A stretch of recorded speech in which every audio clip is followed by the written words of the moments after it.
ठीक है बच्चों, तो आज मैं आपके लिए तैयारी कराऊंगा कि हम जो इससे पहले चर्चा कर रहे थे कि यूपी बोर्ड परीक्षा की तैयारी आखिर कैसे करें। ठीक है, यूपी बोर्ड परीक्षा की एक अच्छी रणनीति कैसे बनाएं, उस विषय पे हम बात कर रहे थे। ठीक है, तो हमने क्या पहले आपको जो पहली क्लास करी थी आपकी, तो उसमें हमने बताया था कि यूपी बोर्ड परीक्षा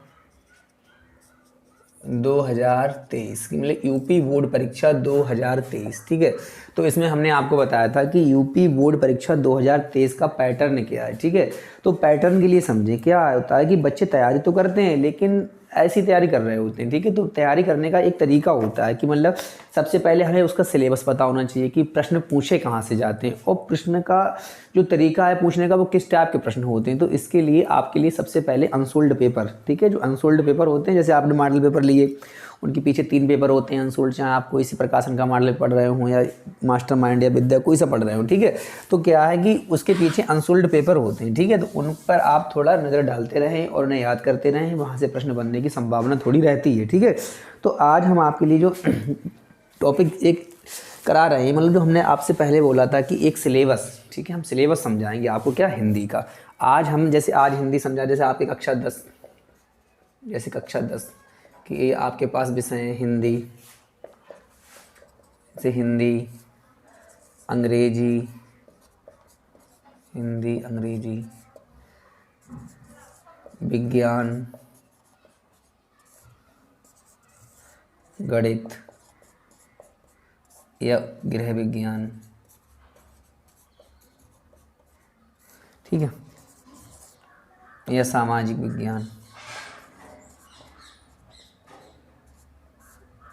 सामाजिक विज्ञान और चित्रकला या बोलते हैं कला। ठीक है, तो ये आपके जो 6 विषय हैं, 6 का पूर्णांक आपको पता है कि 600 का होगा। प्रत्येक प्रश्न पत्र जो आपका 100 नंबर का होगा, सही है। 30 नंबर आपके किस में चले जाएंगे, प्रयोगात्मक परीक्षा में, और 70 नंबर आपकी लिखित परीक्षा। जो मैं आज आपको तैयारी कराऊंगा वो सिलेबस बताऊंगा मात्र 70 नंबर का। किसका मैं बताऊँ, 70 का, क्योंकि ये प्री बोर्ड की परीक्षाएं जो अभी स्टार्ट में आपकी चल रही हैं। ठीक है, आप पेपर दे के आ रहे होंगे, ठीक है, या आपने फाइलें वगैरह बनाई होंगी, तो वो क्या है मतलब 30 नंबर वहाँ से मिलने हैं आपको और 70 नंबर जो है, ठीक है, इसकी तैयारी मैं कराऊंगा अभी आपको। ठीक है, तो मैं बताऊंगा सिलेबस कि इसकी तैयारी कहाँ से करना है। ठीक है, तो प्रत्येक विषय कितने का हो गया, 100 अंक का हो गया, कितने का, 100 अंक का है। ठीक है, वो अलग बात है, ठीक है, कि आप किसी को कठिन समझो या सरल समझो, ऐसा कुछ नहीं है, लेकिन सरकारी नज़र में प्रत्येक विषय का अपना मूल्य जो है वो बराबर है। प्रत्येक विषय जो है वो 100 नंबर का है, प्रत्येक में 30 नंबर प्रयोगात्मक के हैं।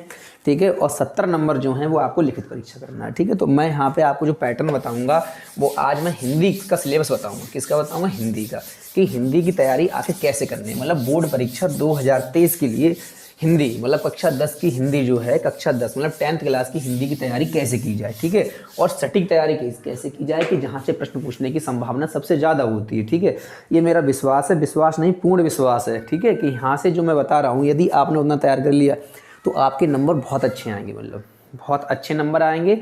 और वो बच्चे जिन्हें आज तक बिल्कुल नहीं पढ़ा है, केवल वो जितना मैं बता रहा हूँ इतना पढ़ लें, अभी भी समय है, उतना पढ़ लें और अच्छे नंबर आ जाएंगे आपके। ठीक है, तो मैंने कुछ हिंदी का सबसे पहले देख लेते हैं सिलेबस कि भैया हिंदी जो का है, जो उसका पाठ्यक्रम क्या है। जैसे हिंदी, ठीक है, तो हिंदी को मैंने खंड बटे हुए हैं, जैसे गद्य खंड, गद्य खंड, ठीक है, एक गद्य खंड है। ठीक है, और एक है आपका काव्य खंड, एक गद्य खंड और एक है काव्य खंड, और एक है आपका गद्य खंड, काव्य खंड, एक है संस्कृत खंड, संस्कृत खंड, एक है आपका खंड काव्य। क्या है, खंड काव्य, खंड काव्य, और एक आपका व्याकरण। क्या, व्याकरण, व्याकरण खंड।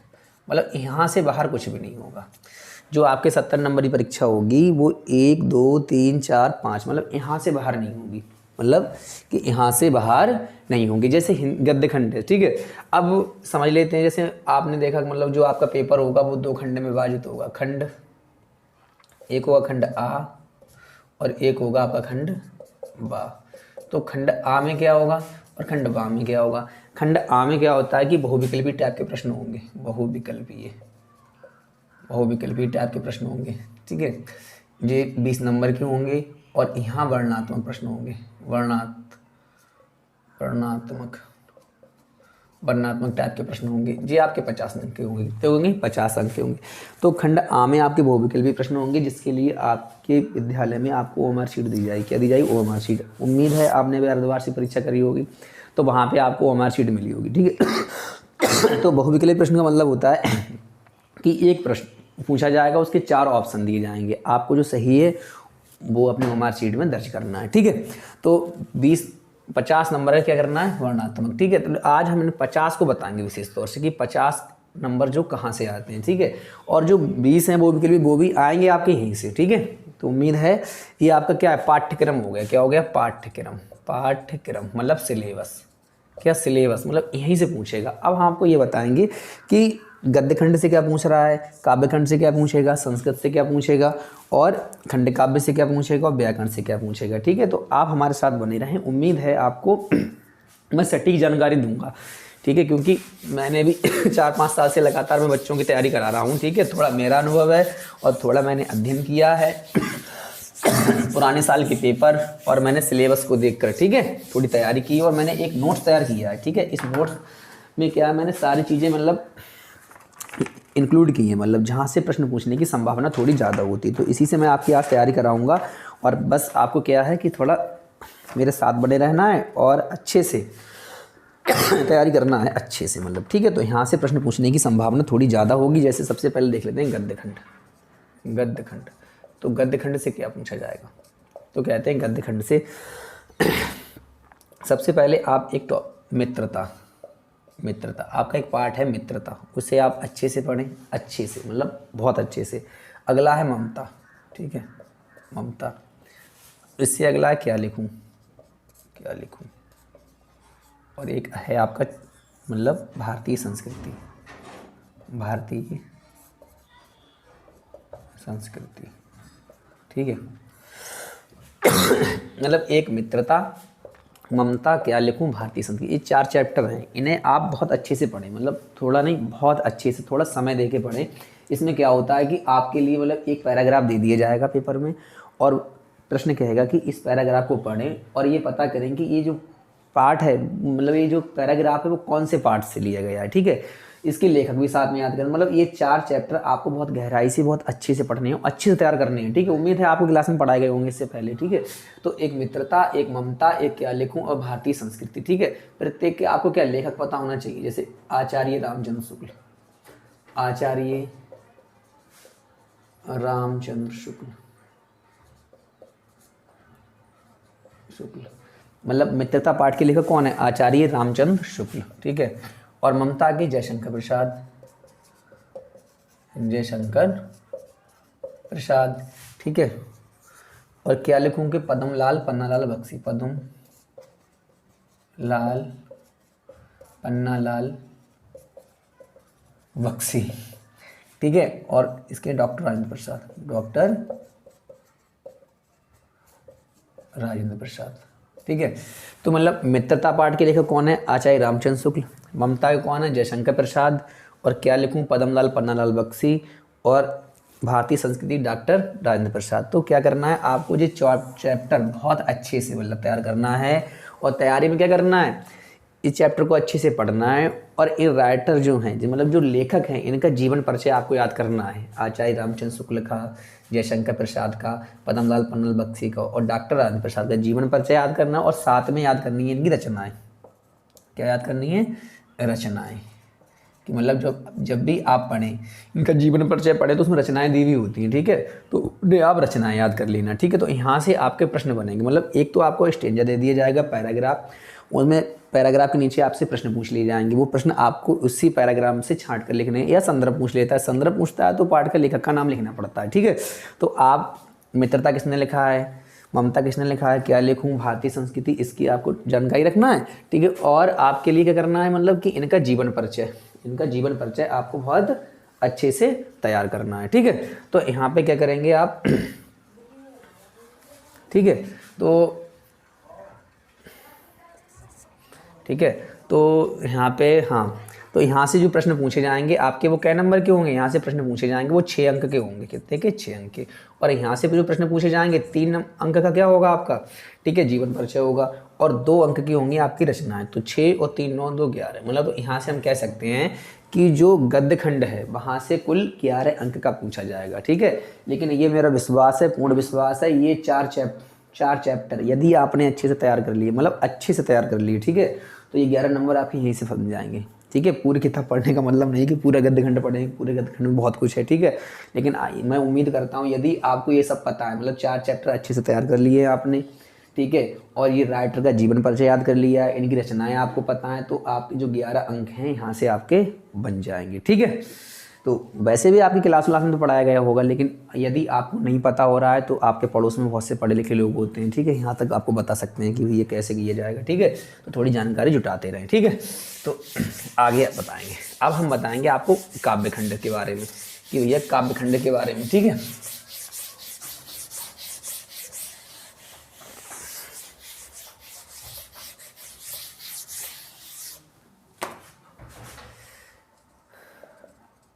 काव्यखंड, ठीक है। तो काव्यखंड के बारे में, तो काव्यखंड के बारे में ऐसे ही यहाँ पे आपको शुरू के मतलब स्टार्ट के चैप्टर पढ़ना है। जैसे सबसे पहले आपको पढ़ना है सूरदास।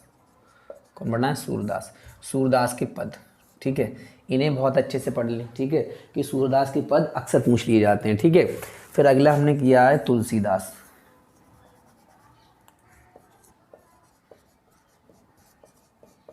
तुलसीदास, तुलसीदास के मैंने क्या किया है इसमें कि धनुष भंग तथा धनुष भंग, धनुष भंग या बा वन पथ पर, बा वन पथ पर, ठीक है। और तीसरा आपको याद करना है बिहारी, बिहारी, ठीक है, बिहारी लाल, ठीक है। इनका है सबैये, क्या? सबैये कवित्व, कवित्व। और चौथा नंबर है सुमित्रा नंदन पंत, इनको पढ़ना है, सुमित्रा नंदन पंत, ठीक है। इनका क्या? चीटी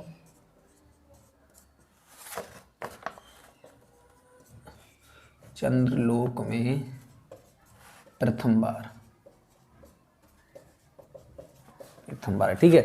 तो काव्यखंड में आपको क्या करना है कि सूरदास को अच्छे से पढ़ना है। सूरदास, इनका जीवन परिचय, मतलब जीवन परिचय याद करें और साथ में साहित्य की जानकारी जुटा लें, क्योंकि कभी कभी क्या होता है कि जीवन परिचय के स्थान पे कवि का क्या करता है, साहित्यिक परिचय पूछ लेता है। तो सूरदास का जीवन परिचय मतलब साहित्यिक परिचय साथ में याद करने, और इनके पद बहुत अच्छे से पढ़ लें, बहुत अच्छे से, ठीक है, यहाँ से पूछ लिया जाता है। तुलसीदास, तुलसीदास के जीवन परिचय याद करें, साथ में साहित्य की भी जानकारी जुटाते रहें, सही। धनुष भंग व वन पथ पर, मतलब जो यहाँ की मतलब जो चुमाई चौपाइयाँ श्लोक वगैरह दिए हैं उनको अच्छे तैयार कर लें। ऐसे बिहारी लाल, तो इनका सबैये कवित्व से आएगा, ठीक है। आता है सही सुमित्रा नंदन पंत चीटी चंद्रलोक में प्रथम बार, ठीक है। तो ये तुम्हारा क्या है, मतलब काव्यखंड है, ठीक है। तो यहाँ से आपका इधर का जो है इसके तो मतलब पूछेगा, जैसे जो लेखक हैं या कवि हैं, जो कवि के विषय में क्या पूछेगा, यहाँ पे इनका साहित्यिक है जीवन परिचय पूछेगा आपसे, ठीक है। और इधर जो है इसका क्या पूछेगा आपसे, ठीक है। और यहाँ से मतलब एक आपके लिए पद दे दिया जाएगा और इसका अनुवाद पूछा जाएगा कि मतलब इस पद की जो है वो व्याख्या करो, मतलब में से कोई एक चौपाई या मतलब कोई पद या कोई श्लोक वगैरह जो भी है वो आपको दे दी जाएगा, हिंदी में इसका अनुवाद लिखें आप, ठीक है। तो ये आपको व्याख्या करने को बोलेगा कि इसकी क्या है संदर्भ से तो व्याख्या करो, ये से बोल देता है। तो यहाँ से आपका पूछा जाएगा 6 नंबर का, और किसी का जीवन परिचय साहित्यिक परिचय पूछेगा 3 नंबर का, और साथ में आपको क्या याद करनी है, कृतियाँ, जैसे लेखक की क्या याद करनी, रचनाएं, और कवि क्या याद करना है हमको, कृतियाँ। तो 2 नंबर की पूछा जाएगा, तो 3 और 2 5, ठीक है, और 6 11। तो 11 नंबर का गद्य में पूछेगा और 11 नंबर किस में पूछेगा, मतलब काव्यखंड में, ठीक है। तो उम्मीद है आपको समझ में आ रहा हो, और तैयारी करने का ये शेड्यूल बना लें कि अच्छे से तैयारी करें, मतलब अगर यदि आपने ये सब तैयार कर लिया तो पेपर बहुत अच्छा होगा, ठीक है, बहुत अच्छा होगा, मतलब यहाँ से बाहर कुछ भी नहीं आएगा, ये समझ लो, ठीक है। और आए भी जाएगा तो वो किस में होगा, अथवा में होगा, ठीक है। तो आपको अथवा से मतलब क्या ये करना है, ठीक है। अगर आपको व्याख्या दी जाती है ये करो ये वो करो, ठीक है, तो उम्मीद है यहीं से फंसेगा, उम्मीद नहीं है पूरा विश्वास है कि यहीं से फंसेगा निश्चित, ठीक है। आप बस तैयारी करते रहें अच्छे से, ठीक है। इससे क्या होगा कि आपकी तैयारी जो हो जाएगी वो फोकस्ड हो जाएगी, मतलब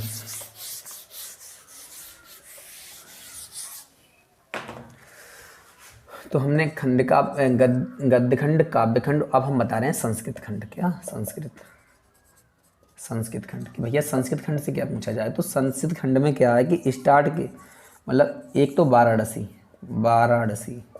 जो वाराणसी चैप्टर है उसका हिंदी अनुवाद आप याद कर लें बहुत अच्छे से, अनुवाद याद कर लें, उसके साथ में जो प्रश्न पीछे दिए जाते हैं अभ्यास प्रश्न, वो प्रश्न याद कर लें, ठीक है। और एक क्या है आपके लिए, वाराणसी प्रबुद्धो ग्रामीणा, मतलब प्रबुद्धो ग्रामीणा, एक ये चैप्टर है प्रबुद्धो ग्रामीणा, इसे बहुत अच्छे से पढ़ें और इसके प्रश्न भी याद कर लें, ठीक है। और तीसरा जो है वो आपका है भारतीय संस्कृति। कौन सी? भारतीय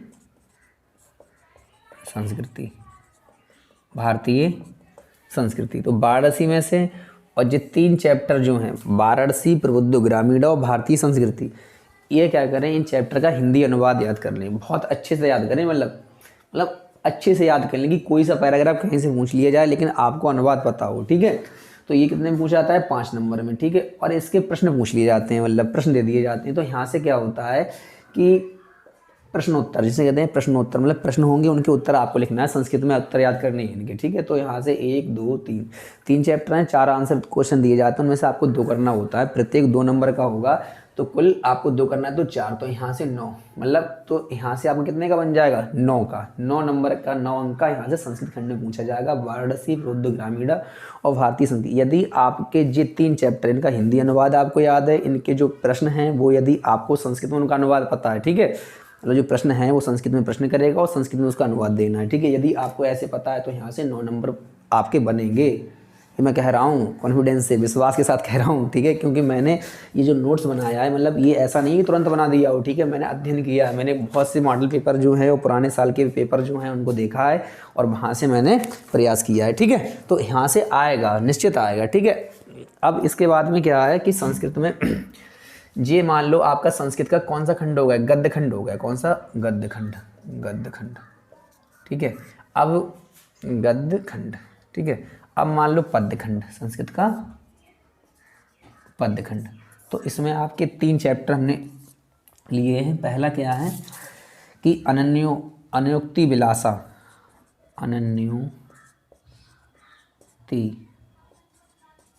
विलासा, यहाँ से आपके श्लोक होते हैं, ठीक है।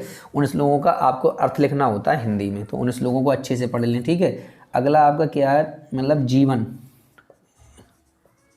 जीवन सूत्राण, कि जीवन के सूत्र जो हैं वो क्या है, वहाँ श्लोक दिए हुए हैं, उनके श्लोक का अर्थ आप याद कर लो। तीसरा चैप्टर है मतलब वीरेण पूज्यते, ठीक है, वीरेण पूज्यते। तो 3 यहाँ से, ठीक है। तो 3 आपके गद्य खंड से और 3 पद्य खंड से संस्कृत में यदि आप तैयार कर लेते हैं, ठीक है, तो यहाँ से 5 नंबर में तो क्या होगा, इसका अनुवाद होगा इन श्लोकों का। इनमें से 3 पार्ट, इनमें से कोई एक श्लोक आपको आ जाएगा और कहेगा कि इस श्लोक का हिंदी में अनुवाद करें। तो मॉडल पेपर आपके साथ में होता है, ये सर जी ने पढ़ाया होगा आपकी क्लास में, टीचर ने, तो उसे अच्छे से तैयार कर लें। यहीं से आपका 5 नंबर का पूछा जाएगा। तो कितने अंक हो गए? 14, ठीक है। अब क्या करना है कि आपको 2 नंबर का एक पूछता है क्या, श्लोक जो आपको कंटेक्स्ट किया हो, तो आप एक ना याद करके 2 याद कर लें, मतलब 2 श्लोक याद कर लें, क्योंकि इसमें शर्त रख देता है कि कोई ऐसा श्लोक लिखें जो इस प्रश्न पत्र में ना हो, कि प्रश्न पत्र में वो श्लोक ना हो। तो आपको क्या करना है कि 2, ठीक है, 2 श्लोक याद करने हैं, कोई मतलब 2 श्लोक याद कर लो आप, ठीक है। और एक श्लोक की क्या अंक का होगा? 2 अंक का। तो 9 5 कितने हो गए? 14 और 2 16। तो हम कह सकते हैं कि संस्कृत से कितने अंक का पूछा जाएगा? 16 नंबर का, ठीक है। संस्कृत से आप कितने अंक का आएगा? 16 का, ठीक है। तो उम्मीद है आपको पता है कि आप 3 चैप्टर जी इनका हिंदी अनुवाद याद कर लें, साथ में क्या प्रश्न भी याद कर लें, ठीक है। 2 प्रश्न पूछेगा, 4 नंबर 5 का अनुवाद हो गया, सही। 4 के प्रश्न हो गए, 5 और 4 कितने हो गए? 9, ठीक है। और यहाँ पद्य खंड से एक कोई श्लोक पूछ लेगा, इन 3 चैप्टर से आ जाएगा निश्चित, ठीक है। तो 5 का होगा और एक कंटेक्स्ट श्लोक कर लें, तो 5 और 2 7, 7 और 9 कितने हो गए? 16। तो 16 अंक कहाँ से पूछा जाएगा? संस्कृत खंड से, ठीक है। तो उम्मीद है समझ में आ रहा होगा, आप विश्वास करें यहाँ से आएगा, ठीक है। तैयारी आप ऐसे करें, सिलेबस जब आपको पता है तो सिलेबस के अकॉर्डिंग तैयारी करें। सिलेबस क्या काम करता है, जैसे हमारे हम कि अंधेरे में सफ़र कर रहे हैं, ठीक है, आप सफ़र तो कर रहे हैं, पता ही नहीं कहाँ जा रहे हैं, लेकिन आपके यदि हाथ में टॉर्च है तो टॉर्च क्या करती है, रास्ता दिखाने का काम करती है। वैसे ही यदि आपके पास पुराने साल के पेपर या अनसोल्ड पेपर आपके पास हैं और आपके पास सिलेबस है, तो वो क्या है, टॉर्च का काम करेगी, आपको पहले से बताते हुए जाएगी कि यहाँ से, ठीक है, निकल के जाना है।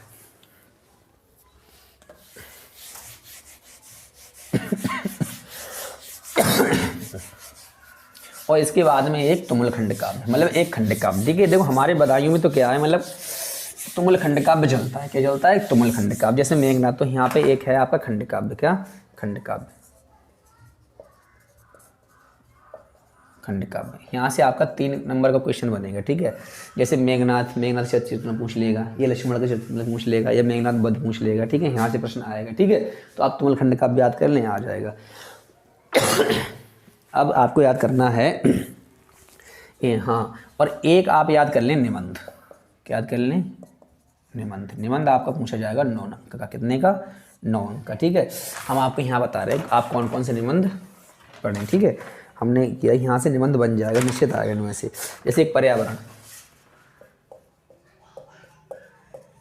पर्यावरण प्रदूषण,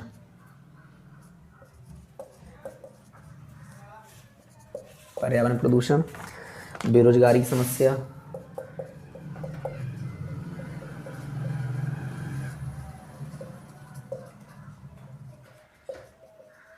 बेरोजगारी की समस्या, ठीक है, महंगाई समस्या और समाधान, महंगाई समस्या और समाधान, बच्चों, विज्ञान के चमत्कार, विज्ञान के चमत्कार, ठीक है, स्वच्छ भारत, स्वस्थ भारत, स्वच्छ भारत और स्वस्थ भारत, राष्ट्रीय शिक्षा नीति, राष्ट्रीय शिक्षा नीति 2020 और देश प्रेम। यदि इनमें से आपने याद कर लीजिए 6-7 हैं, 7 निबंध है, इनमें से एक फंस जाएगा आपका, ठीक है। तो 11 दूनी 22, बस 11 तियाँ 33, कितने हो गए, सॉरी 11 दूनी 22, 11 तियाँ 33 और 1 34, 34 और 16 कितने हो गए, ठीक है, 50, कितने हो गए, 50। तो 11 दूनी 22, 22 और 3 25, और 25 और 16 कितने हो गए, 41, और 9 कितने हो गए, 50। तो यहाँ से वर्णनात्मक प्रश्न पूछे जाएंगे। हमने यहाँ से एक चीज़ बचा लिया, आपका व्याकरण खंड, क्या बढ़ा लिया, व्याकरण, व्याकरण खंड रोक लिया है, वो हम क्या करेंगे, आपको नेक्स्ट क्लास में पढ़ाएंगे, ठीक है। तो इसमें से जो व्याकरण है वो आपकी हल ही कर देंगे साथ में, ठीक है। तो उससे आपको फ़ायदा बन जाएगा कि व्याकरण आपकी हम हल करा दें। जो है व्याकरण पोर्शन से आपका क्या होगा, जो आपके खंड आ में प्रश्न पूछे जाएंगे बहुविकल्पीय, ठीक है, वो वहाँ बनेंगे जाके प्रश्न, ठीक है। तो उम्मीद है इतना आपको समझ में आया होगा, ठीक है। और यदि आप सटीक और अच्छी तैयारी करना चाहते हैं तो बस यदि आप इसी पैटर्न पे चले गए, ठीक है, तो उम्मीद है आपकी तैयारी बहुत अच्छी हो जाएगी और आपका एक भी प्रश्न नहीं छूटेगा, ठीक है। तो उम्मीद है कि आप ऐसी तैयारी करेंगे और मैं भी उम्मीद करता हूँ कि मतलब आपके नंबर अच्छे आएँ, आपकी सफलता हमारी सफलता है, ठीक है। बहुत बहुत धन्यवाद, बाकी हम कल पढ़ाएंगे, सही है, थैंक यू।